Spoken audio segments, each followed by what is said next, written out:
சண்முகா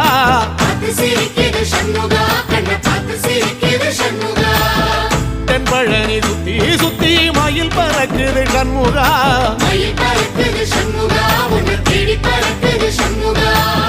கிட்ட வந்து எட்டி நின்று என்ன பார்த்து சிரிக்குது சண்முகா